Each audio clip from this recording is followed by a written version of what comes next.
everyone, I'm Heather Warlick, and with me today in the studio I have locally renowned pumpkin carver David Holland. Hi Heather, how you Welcome doing? to the studio. Thanks for coming in. Absolutely. And David is going to walk us step by step through his technique on carving pumpkins. And David is, you know, he's pretty talented. He's also a painter. He's a real artist, not just a pumpkin artist. So, but do you have to be an artist to be able to do a good job on pumpkins? You don't really. There are stencils that you can get, and you can trace those onto the pumpkin pretty easily to get. That's the hard part. That's what an artist can do, is actually freehand them on there. Right. But with a stencil, you can put it on there, and then once you get that on there, you can just follow it with a little saw that you use to cut them out. Okay. Well, great. So you've brought in some examples. Why don't we go ahead and get started? What are you going to show us first? I'm going to show you first how to gut the pumpkin, or how. First, what you do is you cut the lid off, and you basically. This is a little serrated saw type knife that works really good for this. Okay. So you just basically, we don't want to knock the newspaper off. And you go at an angle in so that when you're done, there's a lip that the pumpkin top can sit on. Okay. All right. And so you have it so it goes concave like that. And then with the knife, there's usually a lot of goop hanging on that, so you just cut that off with the knife to where you get a kind of a flat top. Sometimes also, if I'm doing a lot of pumpkins, I'll carve a little notch in here. And so if I have a lot of pumpkins that I have to match tops to, I'll have a little notch that's individual to each pumpkin so that you can match the tops to those. And you do a lot of pumpkins every Halloween, right? I do. A few years ago, I did a party where I did 35 pumpkins for that party. That's so amazing. That was a big project. Then with your knife, basically what you do is go in from the side at an angle. You just want to get this started so that then you can push all the goop down the sides or the wall or the pumpkin. Okay, and where do you get these little pumpkin carving tools? Just about any hobby shop is going to have these. You usually find kits that'll have things like this in them. What you want to look for are these serrated saws, because that's what makes it real easy to do. Because this is so narrow, when you twist it, you can get real nice sharp curves like in some of these pumpkins that you see. And that's what allows you to get the intricacy in the pumpkin designs. Okay. So once you get the top cut off and get the side cut a little bit, this is a little tool I had a friend make for me out of sheet metal, but this is basically does the same thing. The only thing you have to remember when you're using this, you have to curve it a little bit so that you're not coming flat up the pumpkin, because it's hard to scoop it out that way. Okay. But this is my tool of choice, so I'm going to use that. So you're going to scrape all the goop from the sides? Yeah, basically you just are pushing the goop down the sides, and you're disconnecting all the connective tissue that holds the seeds in place.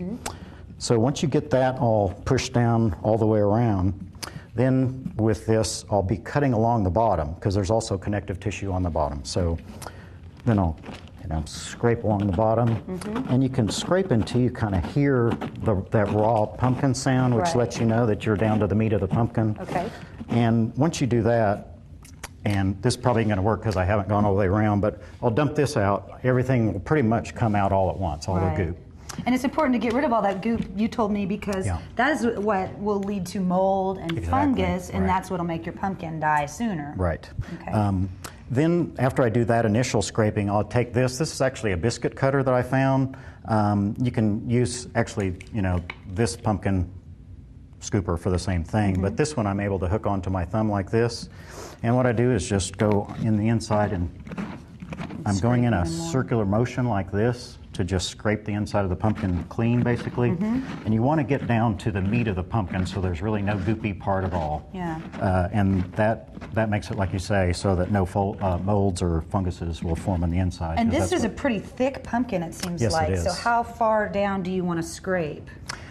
Just until you get to the meat of the pumpkin, and you can kind of tell that by the sound. When you're scraping the goopy part, it's just, but then when you get down to the pumpkin, you can hear it actually. Okay. I don't know if you can hear that difference, but that tells you you're down to the meat of the pumpkin. Okay. So then once you've got it all scraped out and cleaned out as well as you can. Now you can put your design on before or after. I usually draw my design on before I do any of that, so it's ready to go. And then this is the saw that I use primarily, and you just insert it. You want to basically be inserting it straight up and down because it's easiest to get the curves that way. Okay. You can also, once you get the kind of the hang of it, you can come in from the side so that you have a length of the pumpkin meat that shows, and that's what will be glowing when you put the candle inside. Okay. Because that translucent part of the meat is what catches the light. So that's and makes it also glow. known as etching, right? Well, the etching is more just scraping off the surface of it. Okay. And I have a couple of tools that will do that. These are actually clay carving tools, and you can gouge into the side and take the skin off.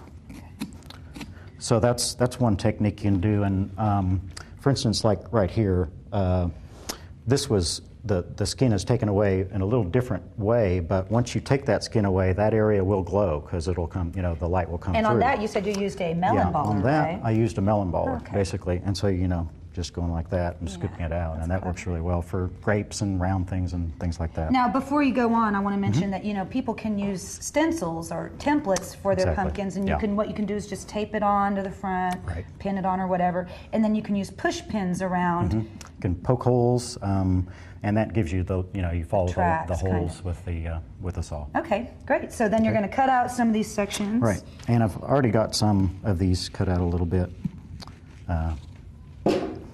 So you can kind of see what it'll eventually look like. So I'm just going in an up and down motion, and there you go. And so I'm going to cut out this eye. Now this has kind of a detail right here. I'm going to cut that out first, and then I'm going to cut this right here next, because I don't want this eye to break off. This is the only part right here that's going to remain. And this will be out away, and then this little segment right here will be away. And I notice you have X's. Does that mark where you want to cut the whole piece out? Yes, Okay. exactly. Sometimes when you have a complicated design on there, it's kind of hard to know which one to which. Right. So I put a little X on the one I want to cut out. And so while you're cutting that out, how can people get in touch with you if they want to have you carve pumpkins for them? They could contact me on my email address, and I can make arrangements from that. Okay, and you've got a couple of workshops coming up. I do. One yes. of them is in Edmond on October 28th from 7 to 9 p.m. and that one is at the Edmond Artists Association. Correct, yeah. Okay, where's the other one? The other one's in Tahlequah, and it's associated with OVAC, which is the Oklahoma Visual Arts Coalition, and they're doing what they call an Ask seminar, which is an artist survival kit seminar, and my speech is going to be on portfolios, which is something an artist needs to put together to present themselves to galleries. But I'm sort of tying in pumpkins and portfolios because you can kind of literally make a portfolio about any artistic endeavor that you do. So I'm going to show them my professional artist portfolio, but then also show them my pumpkin portfolio, That's awesome. which has my pictures in Yeah. of the work that I've done before. Well, which do you like better, carving pumpkins or painting?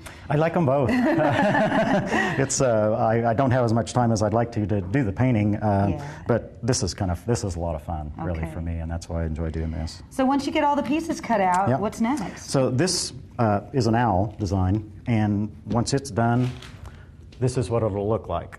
Now, a way to preserve these to make them last longer is you can, once you get all the parts out of it, take the pumpkin, and I get a big tub of water, and I'll squeeze a lemon into the water, which makes it acidic, so that when you put the pumpkin in the water, the pumpkin will actually absorb the water and become real stiff.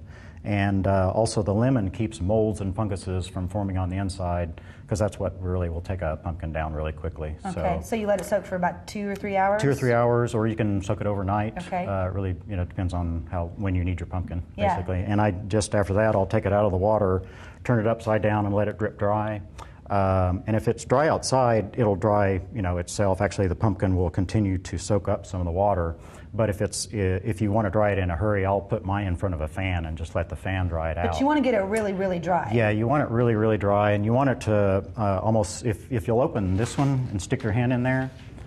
Oh, it is very dry. See, it feels almost like leather.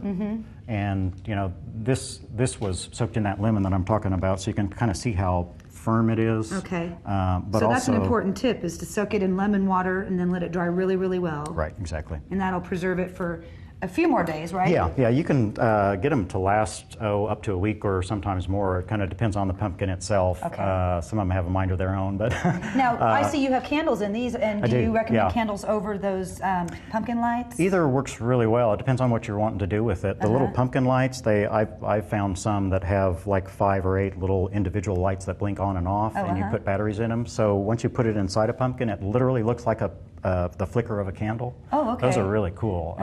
So that's a good alternative to candles if you want it going all the time, because candles will eventually burn out. So, yeah.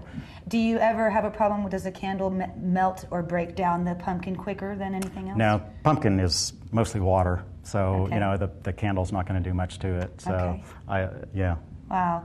Well, this has been some great advice. You know, a lot of interesting tips that you've got, like the water and lemon thing is great. So, let's turn off the lights and see what the pumpkins look like. And thank you so much for coming in, David. It's been my pleasure. It was great meeting you. Great to meet you, Heather. Thank you for watching. I'm Heather Warlick, reporting for newsok.com.